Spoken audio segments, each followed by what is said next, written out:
हिंदुस्तान के नक्शे से अब लाल आतंक के अंत का वक्त आ गया है। समय और तारीख तय कर ली गई है। नक्सलवाद को जड़ से खत्म करने की मोदी सरकार की प्रतिबद्धता उस मुकाम पर पहुंच गई है जहां से नक्सलवाद अपनी अंतिम सांसें गिन रहा है। नक्सलवाद भारत की एकता और अखंडता के लिए बहुत बड़ी चुनौती बन गया था। मुझे संतोष है कि बीते 10 साल के अथक प्रयासों से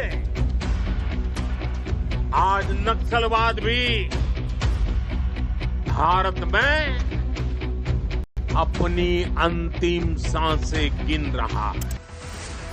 याद करिए वो वक्त और तारीखें जब हिंदुस्तान के नक्शे पर लाल आतंक छाया हुआ था। एक के बाद एक होने वाले नक्सली हमलों से दहल जाता था हिंदुस्तान।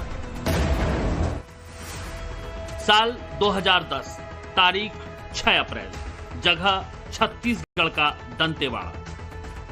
आजाद भारत के इतिहास का यह सबसे बड़ा नक्सली हमला था। दंतेवाड़ा के चिंतलनार गांव के पास नक्सलियों ने घात लगाकर हमला किया और 76 सीआरपीएफ के जवान शहीद हो गए।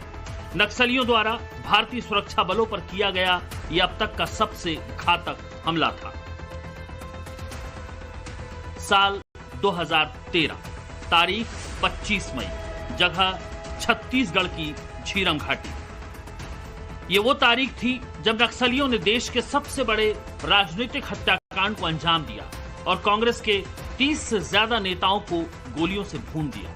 इस नक्सली हमले में छत्तीसगढ़ कांग्रेस के बड़े नेता महेंद्र कर्मा और तत्कालीन प्रदेश अध्यक्ष नंद कुमार पटेल की भी बेरहमी से हत्या कर दी गई। 2004 से 2014 तक नक्सलवाद चरम पर था। यूपीए के दोनों शासनकाल में तकरीबन 16,000 से ज्यादा नक्सली घटनाएं हुई। लेकिन नक्सलवाद के उस काले इतिहास को चीरते हुए ऐसी तारीखें भी आईं जब नक्सलियों को सबसे बुरे दिन देखने पड़े। तारीख 21 मई 2025, जगह छत्तीसगढ़ का नारायणपुर। 30 साल में ऐसा पहली बार हुआ जब एक बड़े एनकाउंटर में महासचिव रैंक के नक्सली समेत 27 खूंखार नक्सलियों को ढेर कर दिया गया। भाकपा माओवादी का महासचिव नंबाला केशवराव उर्फ बसवराजू पर 10 करोड़ का इनाम था।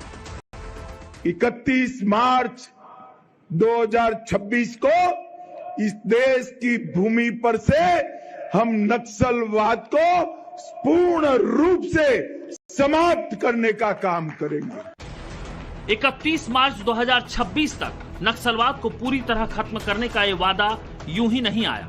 इसके लिए देश की मोदी सरकार ने नक्सलवाद के खिलाफ अपने 11 सालों के शासनकाल में जो जंग छेड़ी, ये उसका परिणाम है।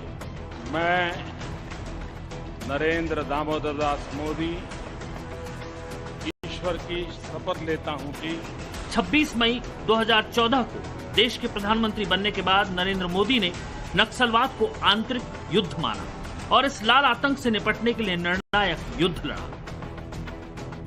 छत्तीसगढ़ के बस्तर से लेकर तेलंगाना की सीमा तक और महाराष्ट्र के गढ़चिरौली से झारखंड के सिंहभूम तक लाल आतंक का जाल बिछा हुआ था।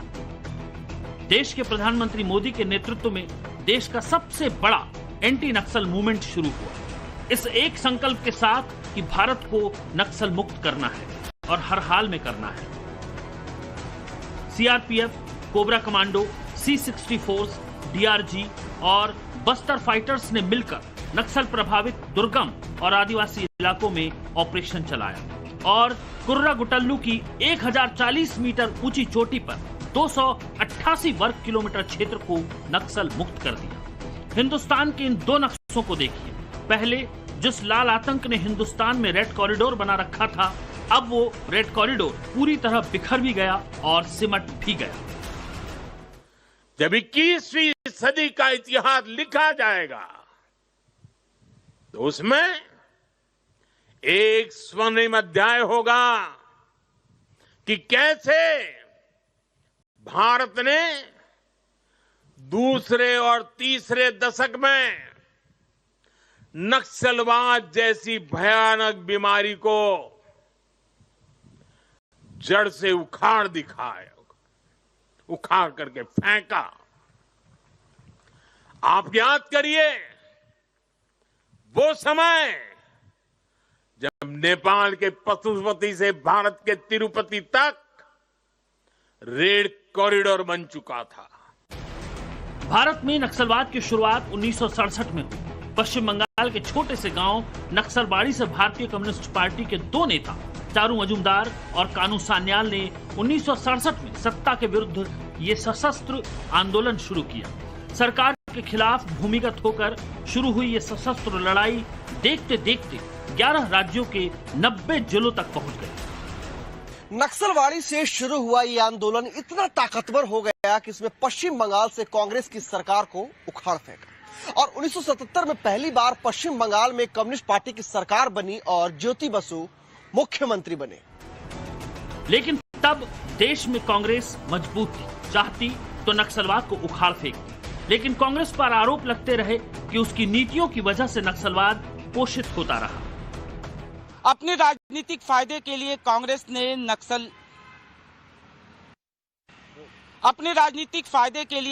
ने नक्सल की समस्या को बढ़ावा दिया।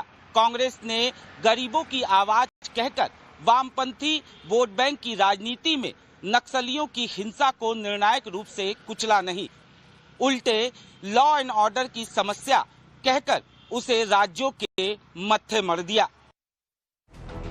सुरक्षा बलों को पूरी छूट नहीं मिली और मानवाधिकार के नाम पर कार्रवाई रोकी गई। नतीजा ये हुआ कि नक्सलियों ने इस छूट का फायदा उठाया। जनता की आवाज के नाम पर विकास को चौपट कर दिया। मासूम और बेगुनाह लोगों की हत्याएं की। आमाशय की नली को काट करके बाहर निकाल दिए। उस समय मेरी माँ बाजार में थी और लोगों को उसकी जान की रक्षा के लिए पैर पड़ रही थी। कैसा दहशत किसी के ऊपर मत हो। लेकिन सत्ता बदली, नीति बदली, नजरिया बदला और नक्सलवाद घुटनों के बल खड़ा हो गया।